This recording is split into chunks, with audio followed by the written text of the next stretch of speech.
La ciudad olía a lluvia y a muerte. Una combinación que conocía demasiado bien.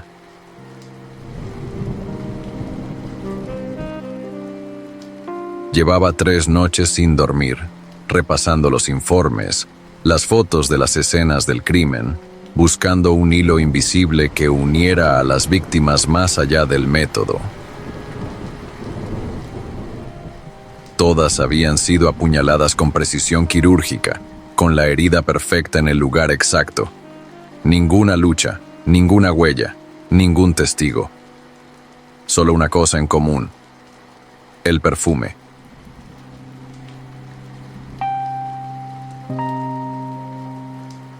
Ese perfume, el mismo que solía usar Elena. Elena. Su nombre todavía me quemaba en la lengua como un cigarro mal apagado. Había desaparecido hacía 5 años, sin dejar rastro. Una noche estaba en nuestra cama, y al día siguiente solo quedaban las sábanas frías y su aroma flotando en el aire. Denuncié su desaparición. La busqué en cada rincón de la ciudad, pero fue como si la tierra se la hubiera tragado. Ahora, cada vez que llegaba a una nueva escena del crimen, era como si ella me estuviera susurrando desde el pasado.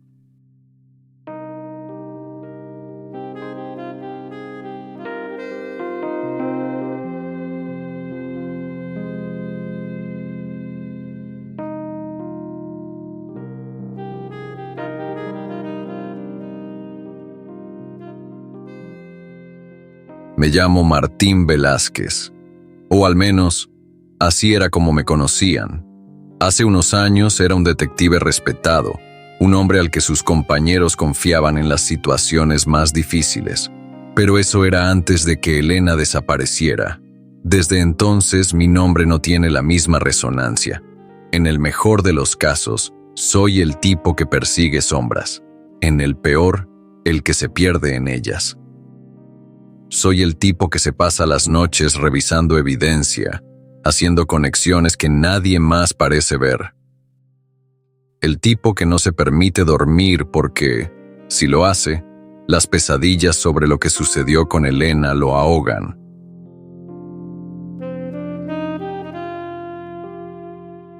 La ciudad ha cambiado, las caras han cambiado, pero yo sigo buscando la misma respuesta. Y cada vez que pienso que la he encontrado, más me alejo de ella. Mi traje está arrugado, mis zapatos se han vuelto menos brillantes, y mis manos tiemblan más de lo que me gustaría admitir.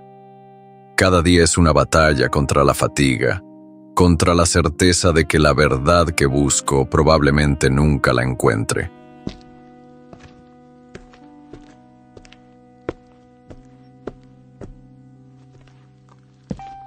Los casos de asesinato siguen apilándose sobre mi escritorio, y cada uno me arrastra un poco más al borde de la locura.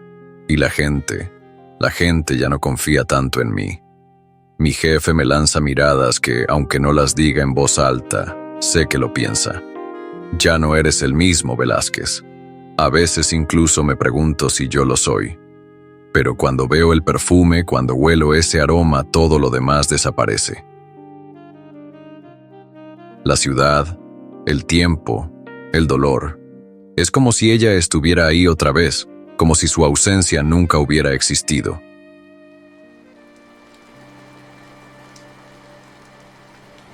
Esa noche llovía a cántaros, como siempre. Me bajé del coche, el agua fría empapándome el abrigo. Los reflectores de la policía pintaban sombras largas en la calle adoquinada, dando un aire fantasmagórico a la ciudad. Otro cuerpo, otra mujer. Otra vez ese maldito perfume flotando en el aire, empapando los sentidos con su dulzura amarga. Me acerqué al cadáver con el estómago revuelto. La víctima, una mujer de 30 y tantos, yacía con los ojos abiertos al cielo plomizo, una fina línea roja dibujando su cuello. Aún tenía la botella de perfume en la mano, un detalle más que encajaba con todas las víctimas anteriores. Siempre lo mismo, murmuró el forense, Thompson, mientras tomaba notas. Ni una pista, ni una huella, ni una gota de sangre fuera de lugar. Un trabajo limpio, un trabajo sin errores. Asentí, sintiendo cómo la presión en mi pecho aumentaba. Me incliné y tomé la botella de perfume de los dedos rígidos de la víctima. Lo reconocí al instante. Lo destapé. El olor me golpeó como un puño. Era ella, Elena. Me tambaleé un poco, como si el perfume tuviera la capacidad de sacarme del suelo, de arrastrarme a un pasado al que ya no podía escapar. Sentí la mirada de Thompson sobre mí. ¿Todo bien, detective? Nada estaba bien. Pero solo asentí, guardando la botella en una bolsa de evidencia. Mi mente ya no podía pensar en otra cosa. Cada vez que esa fragancia llegaba a mis narices, la conexión se volvía más fuerte, más indiscutible. Elena estaba detrás de todo esto. No podía ser otra persona. Esa noche no volví a la oficina. Me fui a mi apartamento de mala muerte, donde la gotera en el techo marcaba el tiempo como un metrónomo siniestro, y las paredes amarillentas y desmoronadas parecían susurrar mi nombre. Allí, todo estaba en silencio, salvo el incesante repiqueteo de la lluvia contra la ventana, que de alguna manera me mantenía despierto. Saqué la botella de la bolsa y la coloqué en la mesa. Me senté frente a ella, incapaz de apartar la vista. Respiré hondo. Elena. Había noches en las que aún podía sentir su presencia en mi cama. Su risa baja cuando se burlaba de mis corbatas horribles. El sonido de sus tacones sobre el suelo de madera cuando salía apurada a una de sus reuniones interminables. El resplandor de su rostro cuando entraba en la habitación, iluminando la oscuridad de la casa con su sola presencia. El olor de su perfume cuando se inclinaba para besarme antes de irse. Mi estómago se revolvió al recordar esos momentos, tan nítidos como si estuviera reviviéndolos en ese instante. Me serví un trago de whisky, con la mano temblorosa, y lo bajé de un solo golpe, tratando de ahogar la sensación de vacío que me estaba comiendo por dentro. Había algo en todo esto que no encajaba, algo que se me escapaba entre los dedos, un patrón que no terminaba de formar una imagen coherente. Pasé los siguientes días revisando cada archivo del caso, con el mismo fervor que uno pone en una búsqueda sin fin, tratando de encontrar respuestas en lo que aparentemente no tenía ninguna. Busqué conexiones entre las víctimas. Todas eran mujeres solteras, entre 30 y 40 años, profesionales, algunas ejecutivas, otras artistas, todas con vidas que parecían normales, fuera de lugar. Nada que las relacionara, aparte de sus muertes, excepto el perfume. Y entonces lo vi. Cada una de ellas lo había comprado en la misma perfumería de la ciudad, una boutique pequeña en el centro, el mismo lugar donde Elena solía comprarlo. Era como si algo más grande estuviera ocurriendo, algo que no podía entender, pero que no podía ignorar. Cuando entré en la perfumería, un aroma denso me envolvió. Jazmín, vainilla, bergamota. Y entre todos, el perfume. La sensación fue instantánea, como si el aire mismo estuviera cargado de algo pesado y siniestro, algo que tocaba las fibras más profundas de mi ser. Me acerqué al mostrador. La vendedora, una mujer mayor con gafas pequeñas, me miró con curiosidad, su rostro arrugado mostrando una mezcla de desconfianza y cansancio. ¿Puedo ayudarle? Le mostré mi placa, la forma de mi autoridad, pero ella no se inmutó. Estoy investigando unos casos de asesinato. Necesito saber quién compró este perfume en los últimos meses. La mujer frunció el ceño. Lo siento, detective, pero no puedo divulgar información de los clientes. Saqué las fotos de las víctimas y las puse sobre el mostrador una a una. Los ojos muertos de cada mujer me miraban fijamente, como si exigieran respuestas. Todas ellas lo compraron aquí. Todas murieron. La vendedora empalideció. Sus manos temblaron un poco. Dios. Se tomó un momento antes de ir a la trastienda. Regresó con una libreta gastada, las páginas amarillas con signos de uso constante. Pasó las hojas con dedos que ya conocían ese tipo de papeleo rutinario, pero al llegar a una página en particular, se detuvo. Hay alguien que compró el perfume varias veces, pero nunca para sí misma. Siempre pedía que lo envolviéramos como regalo. ¿Nombre? La mujer tragó saliva, como si las palabras le quemaran al salir. Elena. Mi corazón se detuvo un segundo. ¿Un apellido? No lo sé. Solo dejó un número de contacto. Me entregó un papel con un número garabateado en tinta azul, la misma tinta que yo solía usar cuando ella me llamaba. Lo reconocí al instante. Era mi viejo número, el que usaba cuando aún estaba con ella. Esa noche, la lluvia caía con más fuerza, y mi cabeza era un torbellino. Las gotas golpeaban el parabrisas con furia, como si quisieran borrar cualquier rastro de lo que había descubierto. Me quedé allí, en mi coche, con el motor encendido, mirando el reflejo de las luces en el asfalto mojado, como si todo estuviera a punto de desmoronarse. Sabía que si llamaba a ese número, todo cambiaría. Tomé el teléfono. Marqué. Un tono. 2. 3. Hola, amor. La voz era suave, aterciopelada. Elena. El whisky se me atoró en la garganta. Intenté no ahogarme mientras mi mente giraba, buscando una forma de enfrentar lo que había escuchado. ¿Dónde estás? Una risa baja, como un susurro en la oscuridad, un sonido que me atravesaba los huesos. ¿No me estabas buscando? Cerré los ojos sintiendo el peso de sus palabras, el eco de un tiempo perdido. Eres tú, ¿verdad? Eres tú la que las mató. Silencio. Luego, un suspiro que hizo que mi piel se erizara. No todas las mujeres pueden ser como yo, ¿verdad, amor? Pero intentaron. Lo intentaron tanto. Mi respiración se aceleró. ¿Qué estaba pasando? ¿Quién era ella realmente? Dime dónde estás. Más risa. Ya lo sabes. Colgó. El teléfono cayó de mi mano como si su peso fuera demasiado para mi mente. La lluvia golpeaba la ventana y yo sabía lo que eso significaba. Sabía dónde encontrarla. Sabía dónde terminaba todo esto. La casa seguía igual que hace 5 años. La pintura descascarada, las ventanas sucias. Todo se había congelado en el tiempo, excepto la sensación de que algo oscuro se había estado gestando entre esas paredes. Empujé la puerta. El olor me golpeó de inmediato. Sangre. Y el perfume. Subí las escaleras con el corazón martilleando en mis costillas. La encontré en el dormitorio.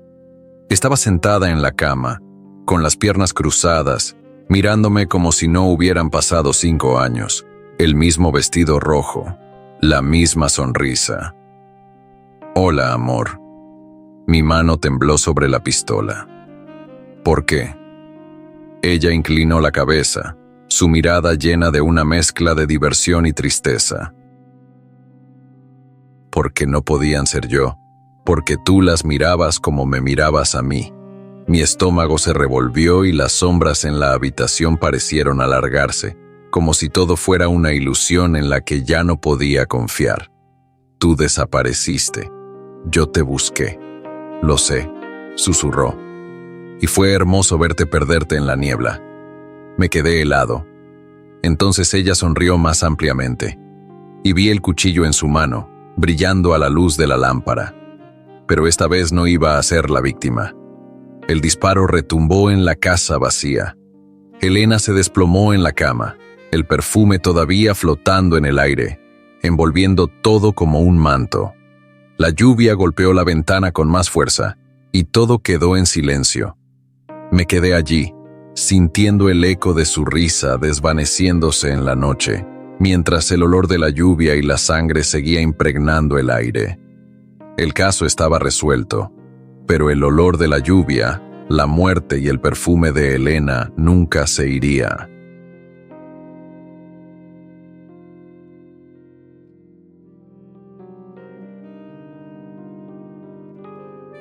El humo del cigarro flotaba en espirales sobre el escritorio de madera envejecida. Afuera, la lluvia golpeaba las ventanas de la oficina con la insistencia de un cobrador de deudas. Era una noche como cualquier otra en la ciudad, oscura, húmeda y cargada de secretos. Me llamo Víctor Santoro, detective privado. No soy un tipo afortunado, y lo supe desde que nací. A los 6 años aprendí que el mundo no juega limpio. A los 12, que la justicia es solo un concepto bonito para quienes pueden pagarla. Así que aquí estoy, resolviendo problemas ajenos y bebiendo whisky barato mientras espero la siguiente llamada. Y esa llamada llegó a las 11:42 de la noche.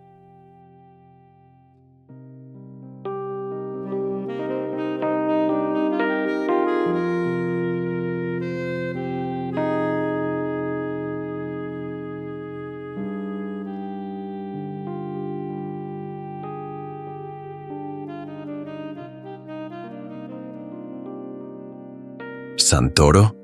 La voz era femenina, temblorosa, y estaba cubierta por un manto de urgencia. Depende de quién pregunte. Soy Laura Veneri. Necesito que venga al 428 de Ashbury Street. Es urgente. Cuelga antes de que pueda preguntar más.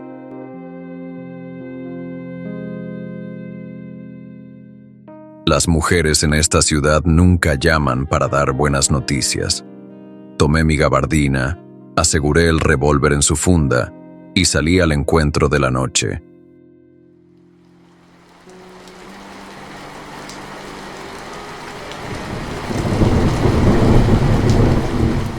Ashbury Street olía a lluvia y a peligro. El 428 era un edificio de apartamentos decrépito, con una puerta que había visto mejores días y un portero que prefería mirar hacia otro lado. La puerta del departamento de Laura estaba entreabierta. Empujé con cuidado. El hedor a pólvora y sangre me golpeó primero. Luego la imagen, un hombre desplomado sobre la alfombra, un agujero en la sien y la mancha roja expandiéndose como tinta sobre papel. A su lado, una grabadora. Di un paso adentro. Algo crujió bajo mi zapato. Una bala aún caliente. Laura no estaba. Me agaché, recogí la grabadora y presioné reproducir. La voz que salió de los altavoces era la mía. Entré al departamento. El tipo estaba de espaldas. Apunté el arma. Disparé una vez. Lo vi caer, pero no me importó. Sabía que tenía que hacerlo. Sabía que no tenía elección. Solté la grabadora como si me hubiera quemado. Yo nunca había estado aquí antes. Yo no había matado a este hombre. Pero ahí estaba mi voz, describiendo el crimen. El reloj en la pared marcaba la medianoche cuando volví a reproducir la grabación. Entré al departamento. El tipo estaba de espaldas. Apunté el arma.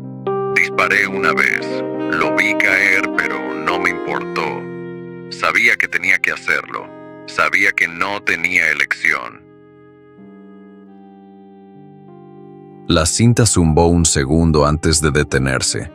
El silencio que siguió fue más pesado que el cadáver en la alfombra. Nunca había estado en este departamento antes.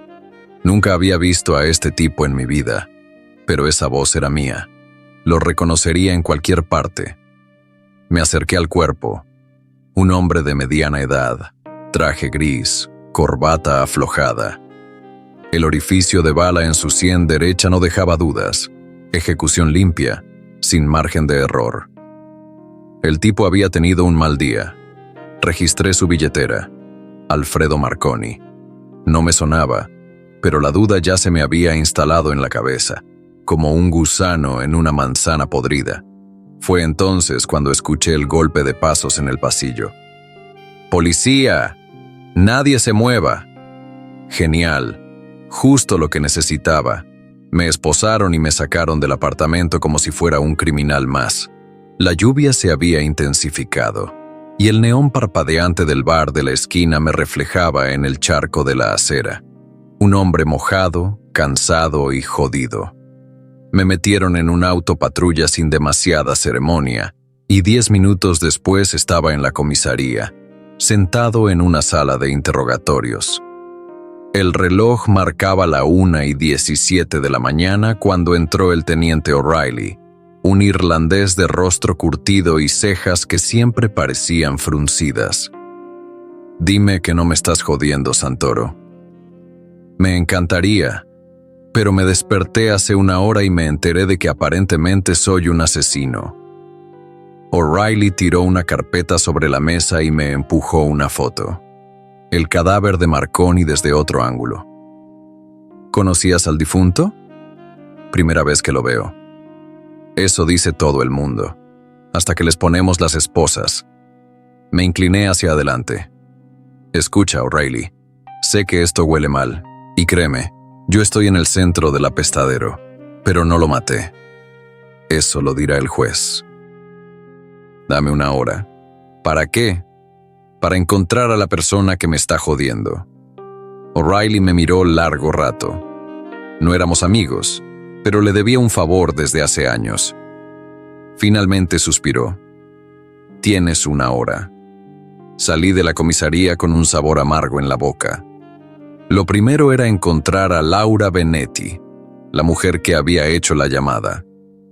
Pero ella ya no estaba en el 428 de Ashbury Street. Pregunté en el bar de la esquina. Nadie la conocía.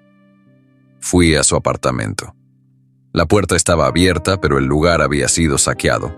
Papeles en el suelo, cajones revueltos. Como si alguien hubiera estado buscando algo con desesperación. Y sobre la mesa, esperándome, había otra grabadora. Encendí la cinta. Santoro, si estás escuchando esto, significa que estoy muerta o peor. No confíes en nadie. Alfredo Marconi tenía algo que ellos querían, y tú ahora estás en el centro del problema. Busca la verdad. Está en la cinta, en la primera cinta. El mensaje terminó con un ruido, como si alguien hubiera entrado al cuarto y la grabación se hubiera detenido de golpe.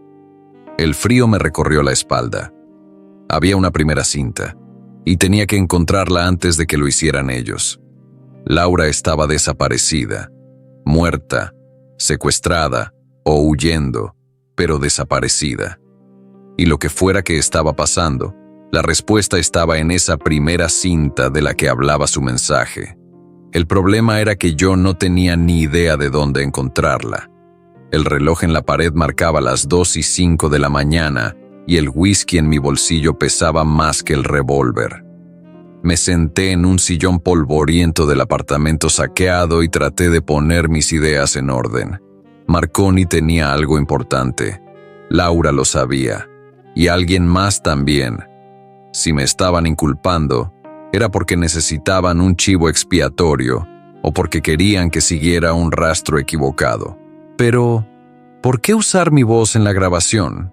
Saqué la cinta de la grabadora. Viejo modelo Revox, común entre periodistas y policías que no querían depender de su memoria. Algo me decía que si entendía cómo habían logrado imitar mi voz, entendería quién estaba detrás de esto, y solo conocía a una persona que podía ayudarme con eso. El gordo Lázaro tenía un taller de electrónica en un callejón de Chinatown. Era un tipo bajito, calvo y con la higiene de un perro callejero, pero si alguien en la ciudad sabía de grabaciones, era él. Lo encontré dormido en su sillón de cuero, con un cigarro apagado colgando de los labios. Despierta, Lázaro. Tengo un misterio para ti. Mierda, Santoro. Son las 2:30 de la mañana. El crimen no duerme. Le tiré la cinta. Necesito saber si esta grabación fue editada o si de verdad es mi voz. Lázaro suspiró, se frotó la cara y encendió su equipo. Puso la cinta en un reproductor y comenzó a analizarla con su viejo software. Los minutos pasaron en silencio. Finalmente giró la silla y me miró con el ceño fruncido. Esto es jodido, Santoro. Dime algo que no sepa. La voz es tuya, pero no es tuya. ¿Eso qué significa? Alguien usó un sintetizador de voz. Hay un patrón digital en la onda sonora. No es natural. No lo notaría alguien común, pero yo sí. ¿Y quién en esta ciudad tiene acceso a esa tecnología? Lázaro dudó. El FBI, la CIA, o un buen ingeniero de audio con mucho dinero. ¿Y si fuera algo más local? Lázaro se pasó una mano por la calva.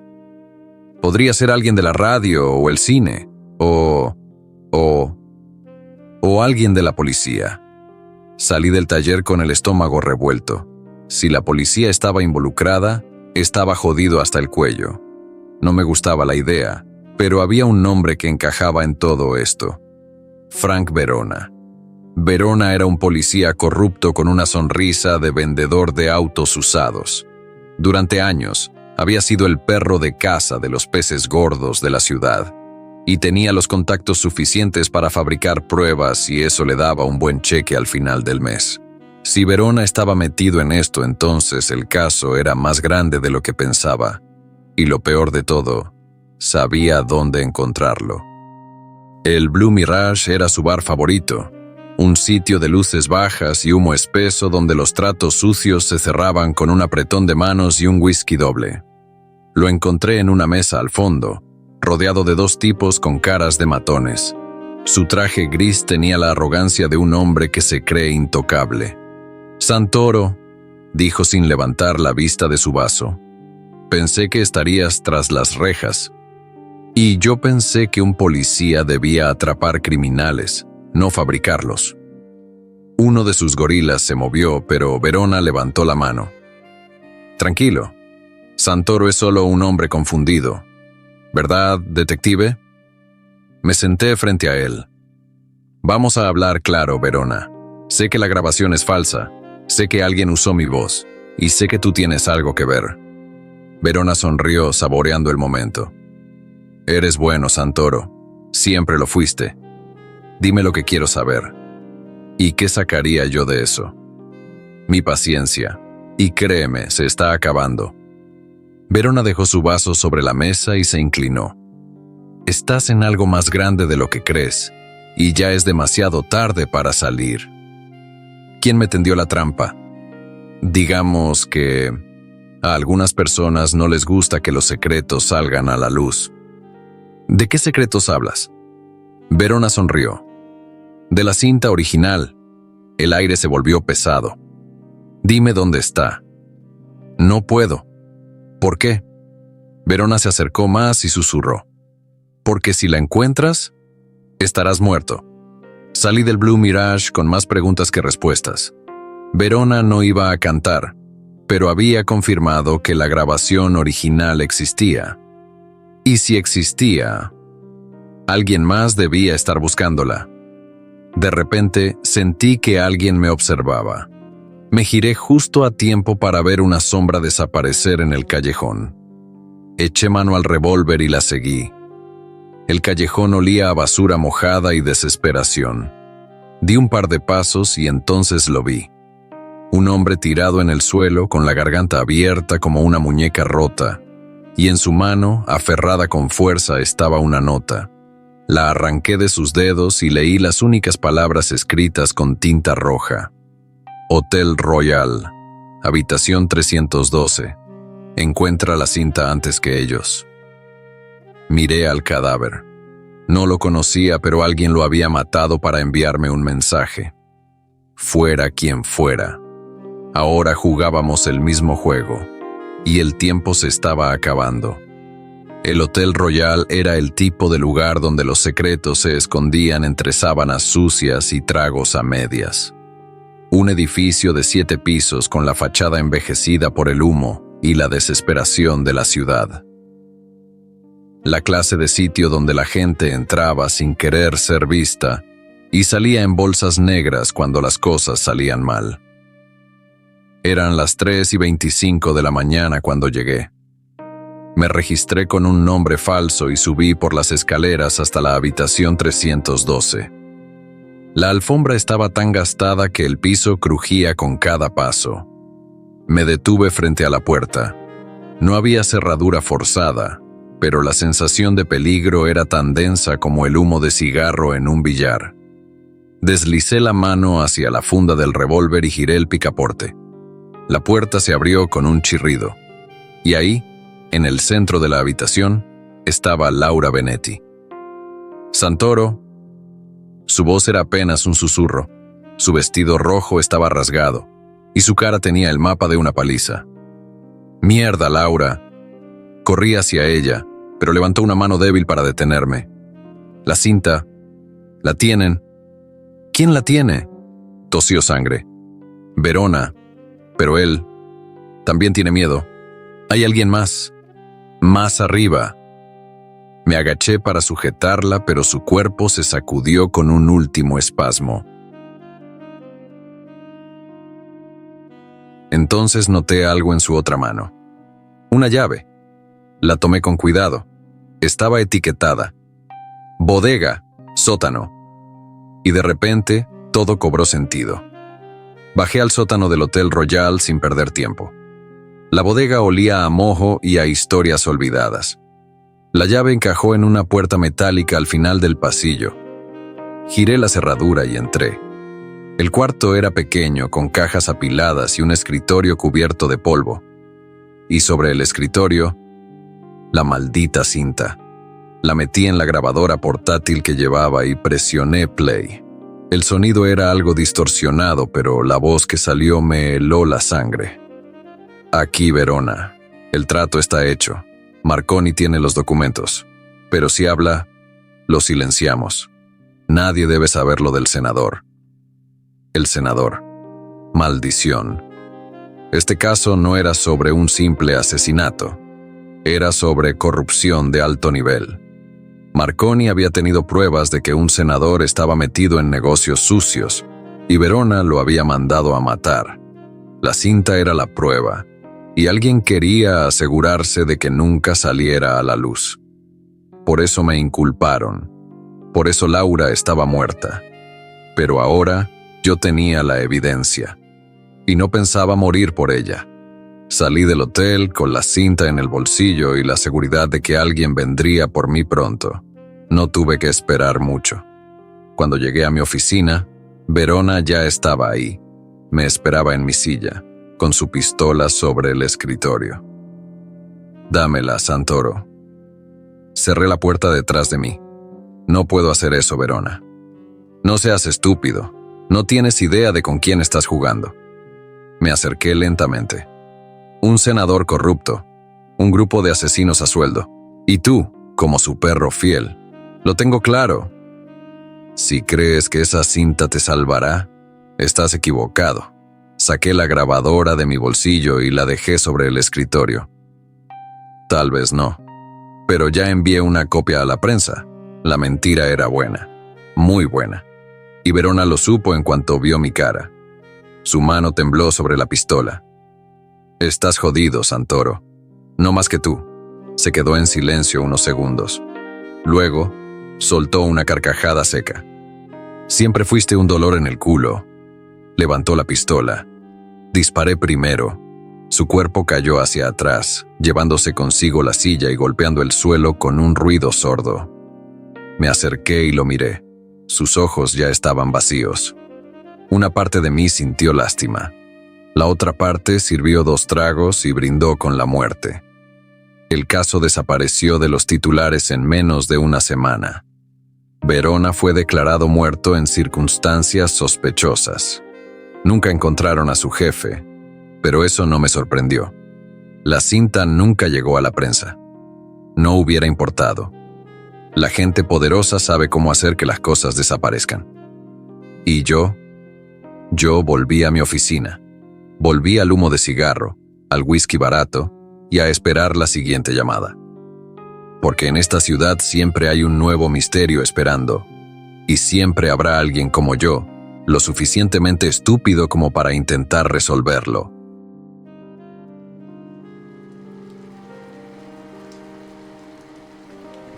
La lluvia caía con pesadez, convirtiendo la ciudad en un mar de sombras y reflejos distorsionados. Las gotas golpeaban con fuerza las ventanas de mi oficina en el piso 14 del diario de la capital, mientras yo miraba, absorto, el paisaje urbano que se desplegaba ante mis ojos.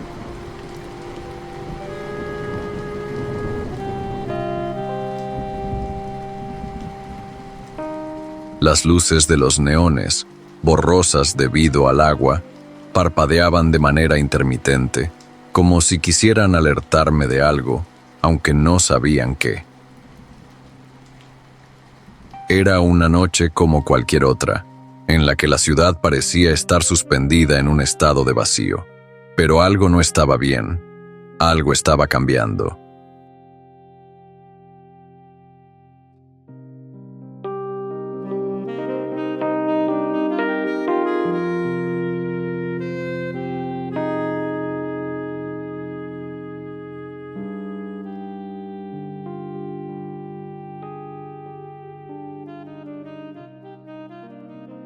Mi nombre es Elías Funes, y durante años fui periodista en este mismo periódico, un trabajo que al principio había disfrutado, pero que con el paso del tiempo se había convertido en una rutina sin alma. Mi labor consistía en relatar las historias de la gente común, esas que nadie recuerda. Esos rostros que pasan desapercibidos mientras la ciudad sigue su curso. Pero recientemente una idea comenzó a instalarse en mi mente, algo que no me dejaba en paz. Lo que hacía, lo que había hecho, realmente tenía algún impacto. Esos artículos que publicaba, esos relatos sobre vidas cotidianas, realmente importaban a alguien.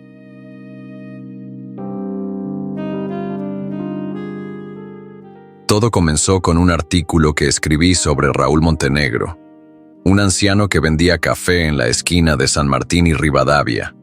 Raúl era una figura habitual en ese rincón de la ciudad, siempre amable, con una sonrisa que desbordaba hospitalidad. Muchos lo conocían por su nombre, otros simplemente lo saludaban al pasar, y algunos pocos se detenían para tomar su café, el cual, aunque amargo y fuerte, parecía tener el poder de reconectar a las personas con algo genuino, algo humano. Su presencia era como una constante en esa esquina, un punto de referencia. Pero 3 días después de haber escrito sobre él, me di cuenta de que algo extraño ocurría. Raúl ya no estaba en su puesto habitual. Pasé varias veces por la esquina, buscando algo familiar, algún indicio de que Raúl aún estuviera allí, pero no había rastro de él. Nadie lo había visto, nadie lo recordaba. Los vecinos, los transeúntes, incluso los policías que patrullaban la zona me miraron con extrañeza cuando les pregunté por él. ¿Raúl Montenegro? Fingieron algunos. Nunca oímos hablar de nadie con ese nombre. La confusión que sentí creció con cada respuesta negativa. ¿Cómo era posible? ¿Cómo podía ser que un hombre que había sido tan parte del paisaje urbano desapareciera sin dejar huella? La inquietud me llevó al registro civil, donde tampoco hallé nada. Raúl Montenegro no figuraba en ningún documento. No había nacido ni había muerto en la ciudad, al menos no según los registros oficiales.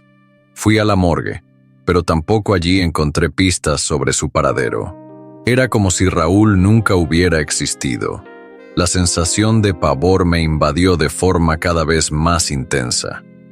Me preguntaba, ¿por qué yo, que había escrito sobre él, no podía encontrar evidencia de su existencia? La respuesta, aunque incomprensible, empezó a cobrar forma en mi mente. Los muertos solo existían mientras alguien los recordara. Y si nadie lo recordaba, si nadie los mencionaba, ellos desaparecían, borrados del tejido de la ciudad. Fue entonces cuando comprendí algo aún más perturbador. Raúl no solo había desaparecido de la memoria colectiva de la ciudad, sino que su existencia estaba vinculada a mi relato. Yo había sido el último que había mantenido su presencia en el mundo, el último en recordarlo. ¿Y si los muertos Las personas que dejaban de ser parte activa de la vida urbana realmente desaparecían. ¿Y si este era el precio de olvidar? El miedo se apoderó de mí. Si la ciudad tenía ese poder, si podía borrar a sus muertos, ¿quién más podría desaparecer de la memoria colectiva sin dejar rastro? Mi mente seguía dando vueltas alrededor de lo que acababa de descubrir. ¿Era posible que estuviera en lo correcto? ¿Que al escribir sobre las personas, al mantenerlas en la memoria yo, de alguna manera, las mantenía vivas? Pero, ¿qué ocurría cuando dejaba de escribir sobre ellas? ¿Desaparecerían? ¿Cómo podía comprobarlo? La idea era tan absurda y aterradora que no pude dejar de darle vueltas. Decidí poner a prueba mi teoría. Elegí un nombre al azar: Marina Esteves. Imaginé su vida, su historia. Una mujer de 35 años, madre soltera, trabajadora en una fábrica en las afueras de la ciudad. Vivía con su hija de 5 años, Luciana, y luchaba todos los días para hacer frente a su rutina y a las dificultades de la vida. Me imaginé a Marina despertando temprano, tomando una taza de café amargo y tarareando boleros mientras preparaba el desayuno. Su vida era común, sin grandes eventos, pero estaba llena de momentos pequeños que la hacían real. Escribí sobre ella con la misma dedicación que había puesto en todos mis artículos anteriores. La describí, le di una historia, una personalidad. Cada palabra que escribía la hacía más viva, más palpable. La publiqué en la edición digital del diario. Al día siguiente, tomé un taxi con la esperanza de encontrar la prueba que necesitaba. El taxi me llevó a un barrio en las afueras de la ciudad, exactamente a la zona donde había colocado el apartamento de Marina. Cuando llegué, me quedé sin aliento. Frente a mí estaba el edificio de departamentos que había descrito en el artículo. En la planta baja, una ventana estaba abierta y una bicicleta de niña estaba apoyada contra la pared. Era todo tal y como lo había imaginado. Toqué el timbre.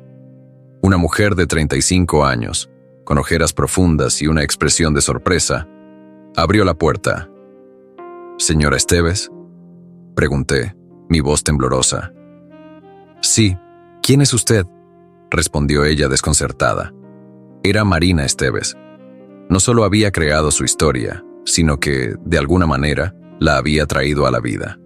Estaba allí, ante mí, como si fuera una persona real, una existencia tangible. La incredulidad me invadió. Mi mente no podía procesarlo. ¿Cómo podía ser esto posible? El hecho de que Marina Esteves existiera, que fuera real, no hacía sino intensificar mi ansiedad. Mi mente no dejaba de preguntarse si otras personas que había inventado de alguna manera también existirían.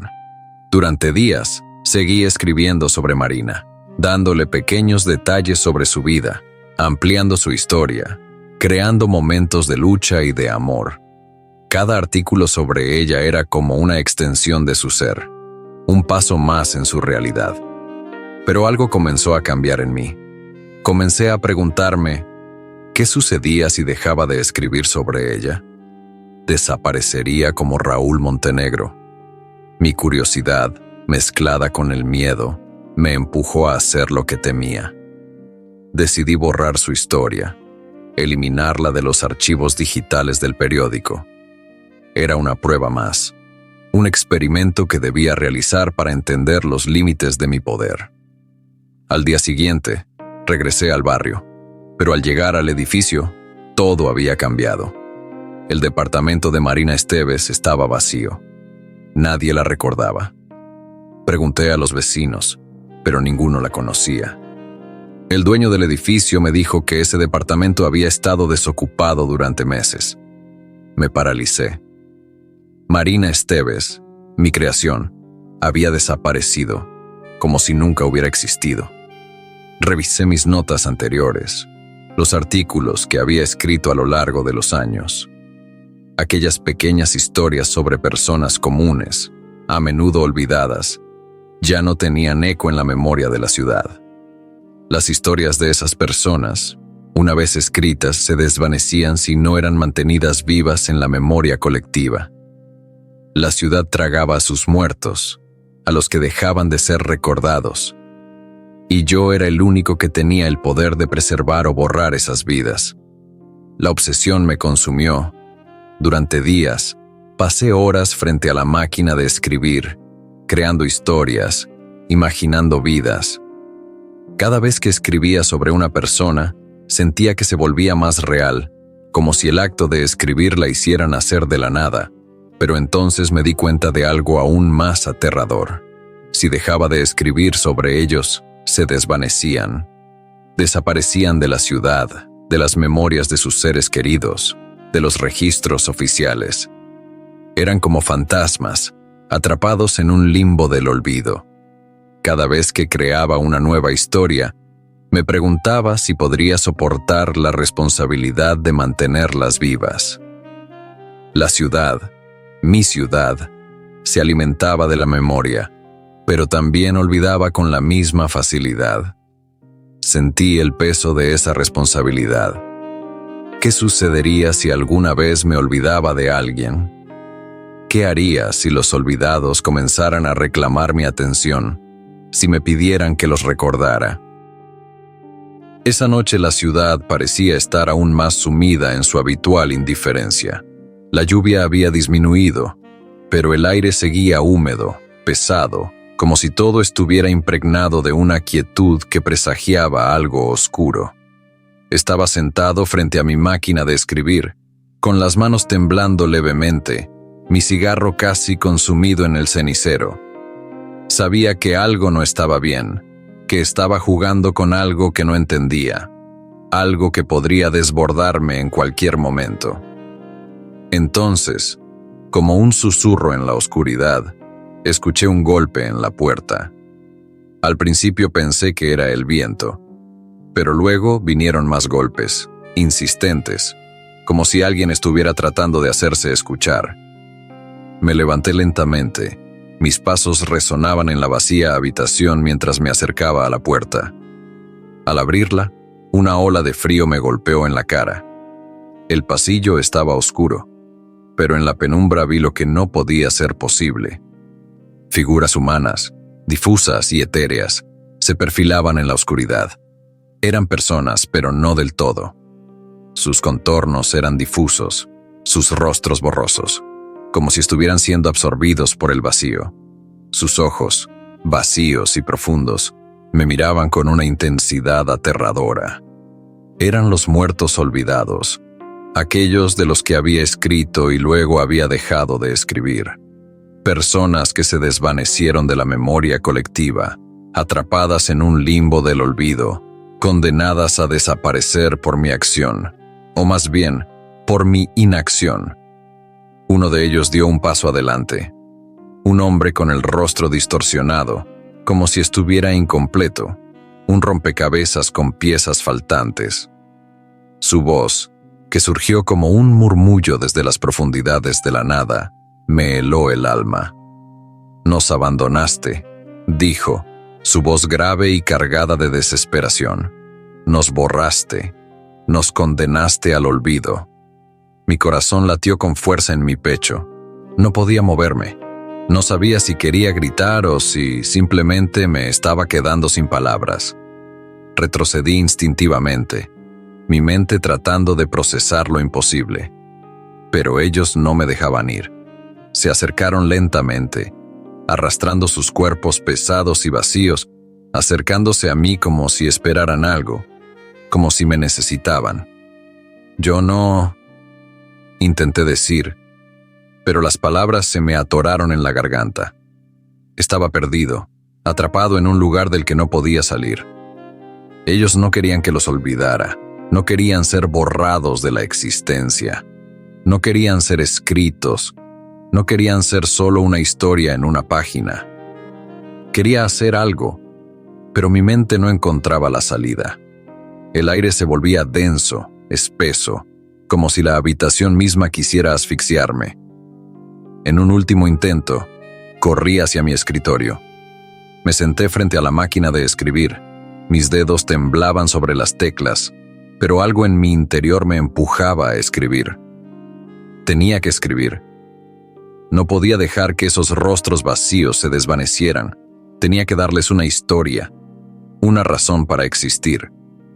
Comencé a escribir frenéticamente, describiéndolos, dándoles nombres, historias. Los veía acercarse, sus rostros desfigurados, pero en mi mente seguían exigiendo algo más. Pero algo estaba mal. Las palabras no fluían. Mis manos temblaban más y más, y el espacio alrededor de mí parecía cerrarse, volverse más pesado. Ellos no querían ser escritos, querían ser recordados. Quería gritar, pero el aire se volvió tan denso, tan opresivo, que sentí como si me estuviera ahogando. Intenté escribir más rápido, como si la velocidad pudiera salvarme, pero la angustia me inundó. Las sombras seguían acercándose, y sentí como sus ojos vacíos me penetraban, vacíos de toda esperanza. La última cosa que vi antes de que todo se volviera negro fue un mar de rostros que se deslizaban hacia mí, sus bocas moviéndose, sus palabras irreconocibles, mientras yo quedaba atrapado en ese abismo de olvido. Desperté en una habitación blanca, fría, sin reconocer el lugar. Mi garganta estaba seca y no podía emitir palabra alguna. Un médico estaba junto a mí, observándome. «Tranquilo, señor Funes. Ha estado en coma durante semanas. Lo encontramos desmayado en su departamento. No había identificación, así que tomamos su ADN, pero no encontramos ningún registro de usted». Mis ojos se abrieron de par en par, confundido. «¿Qué quiere decir con...?» Intenté preguntar, pero mi voz era un susurro. «No hay registros de usted en ninguna parte, ni en los hospitales, ni en las autoridades. Ni siquiera en el diario de la capital. No hay evidencia de que haya trabajado allí». La incredulidad me paralizó. Miré mi reflejo en el cristal de la ventana, pero no me reconocí. No era Elías Funes, el periodista que había escrito historias. No existía en ningún registro. Mi sangre se heló. Los olvidados me habían tomado. La ciudad me había devorado, y yo era ahora una sombra sin memoria.